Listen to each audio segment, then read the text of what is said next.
ایک زمانے کی بات ہے۔ سرسبز کھیتوں اور اونچے درختوں سے گھرا ایک خوبصورت گاؤں تھا۔ اس گاؤں میں ایک 12 سالہ لڑکا رہتا تھا جس کا نام حمزہ تھا۔ حمزہ نہایت ذہین، بہادر اور تجسس پسند تھا۔ اسے رات کے وقت آسمان پر چمکتے ستارے دیکھنا بہت پسند تھا۔ ایک رات پورے گاؤں پر چاندنی بکھری ہوئی تھی۔ آسمان صاف تھا اور مکمل چاند اپنی دودھیا روشنی زمین پر نچھاور کر رہا تھا۔ ہر طرف خاموشی تھی، صرف جھینگروں کی آوازیں سنائی دے رہی تھیں۔ حمزہ اپنے گھر کے صحن میں بیٹھا چاند کو دیکھ رہا تھا کہ اچانک اسے جنگل کی طرف سے ایک عجیب سی روشنی نظر آئی۔ روشنی کبھی تیز ہو جاتی اور کبھی مدھم پڑ جاتی۔ یہ کیسی روشنی ہے؟ حمزہ نے حیرت سے سوچا۔ اگلی رات بھی وہی روشنی نظر آئی۔ اب حمزہ کا تجسس اور بڑھ گیا۔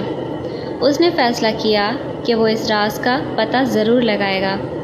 تیسری رات جب سب لوگ سو گئے تو حمزہ خاموشی سے گھر سے نکلا اور جنگل کی طرف چل پڑا۔ چاندنی رات میں راستہ صاف دکھائی دے رہا تھا۔ درختوں کے سائے زمین پر عجیب و غریب شکلیں بنا رہے تھے۔ کچھ دیر چلنے کے بعد وہ جنگل کے ایک ایسے حصے میں پہنچا جہاں وہ پہلے کبھی نہیں گیا تھا۔ اچانک اسے ایک بوڑھا شخص نظر آیا۔ اس کی لمبی سفید داڑھی تھی اور اس کے ہاتھ میں چمکتی ہوئی لاٹھی تھی۔ بوڑھے شخص نے مسکرا کر کہا، میں جانتا تھا تم آؤ گے حمزہ۔ حمزہ حیران رہ گیا۔ آپ میرا نام کیسے جانتے ہیں؟ بوڑھے نے جواب دیا، میں چاندنی رات کا مہمان ہوں۔ میں ہر 100 سال بعد اس گاؤں میں آتا ہوں۔ حمزہ نے گھبرا کر پوچھا، آپ انسان ہیں یا کوئی جادوئی مخلوق؟ بوڑھا ہنس پڑا، میں صرف ایک مسافر ہوں، لیکن میرے پاس کچھ خاص راز ہیں۔ یہ کہہ کر اس نے اپنی لاٹھی زمین پر ٹکائی۔ فوراً سامنے ایک پوشیدہ راستہ روشن ہو گیا۔ میرے ساتھ آؤ، بوڑھے نے کہا۔ حمزہ کچھ دیر سوچتا رہا، پھر ہمت کر کے اس کے پیچھے چل پڑا۔ راستہ انہیں ایک قدیم باغ تک لے گیا۔ باغ میں سنہری پھول کھلے ہوئے تھے جو چاندنی میں جگمگا رہے تھے۔ درختوں پر چاندی جیسے پھل لگے تھے۔ واہ، حمزہ بے اختیار بولا۔ بوڑھے شخص نے کہا، یہ خوابوں کا باغ ہے۔ یہاں صرف وہی لوگ آ سکتے ہیں جن کے دل صاف ہوں۔ باغ کے درمیان ایک شفاف جھیل تھی۔ جھیل کا پانی آئینے کی طرح چمک رہا تھا۔ اس پانی میں دیکھو، بوڑھے نے کہا۔ حمزہ نے پانی میں جھانکا تو اسے اپنے گاؤں کے لوگ نظر آئے۔ پھر اپنے مستقبل کی جھلک دیکھی۔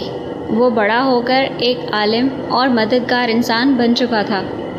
حمزہ حیران رہ گیا، کیا یہ سچ ہے؟ یہ تمہارے اعمال پر منحصر ہے، بوڑھے نے جواب دیا۔ اسی دوران زمین ہلنے لگی۔ اچانک باغ کے ایک کونے سے سیاہ دھواں اٹھنے لگا۔ دھواں آہستہ آہستہ ایک خوفناک سائے میں بدل گیا۔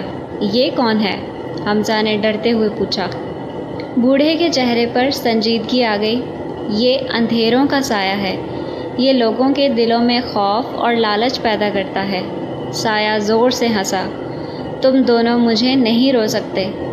اس کی آواز پورے باغ میں گونج اٹھی۔ بوڑھے نے اپنی لاٹھی اٹھائی لیکن سایہ بہت طاقتور تھا۔ حمزہ، بوڑھے نے پکارا، صرف تم اس باغ کو بچا سکتے ہو۔ میں کیسے؟ اپنے دل کی روشنی سے۔ حمزہ کو کچھ سمجھ نہیں آیا لیکن اس نے ہمت نہیں ہاری۔ اس نے اپنی آنکھیں بند کی اور اپنے والدین، دوستوں اور گاؤں والوں کے بارے میں سوچا۔ اس نے محبت، مہربانی اور امید کے احساسات کو یاد کیا۔ اچانک اس کے سینے سے ایک نرم سنہری روشنی نکلنے لگی۔ روشنی پھیلتی گئی۔ سیاہ سایہ چیخنے لگا، نہیں، یہ ممکن نہیں۔ چند لمحوں میں وہ دھواں بن کر غائب ہو گیا۔ باغ دوبارہ روشن ہو گیا۔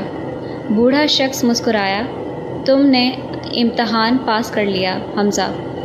پھر اس نے اپنی جیب سے ایک چھوٹا سا چاندی کا ستارہ نکالا۔ یہ تمہارے لیے ہے۔ جب بھی تم سچائی اور نیکی کا راستہ اختیار کرو گے، یہ تمہیں یاد دلائے گا کہ اصل طاقت دل کی اچھائی میں ہوتی ہے۔ حمزہ نے ستارہ لے لیا۔ اچانک ہوا چلنے لگی اور باغ دھند میں چھپنے لگا۔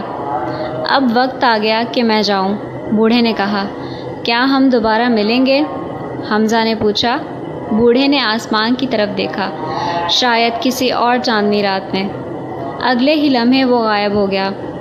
حمزہ نے آنکھیں جھپکیں تو وہ خود کو اپنے گھر کے قریب پایا۔ صبح ہونے والی تھی۔ کیا یہ سب خواب تھا؟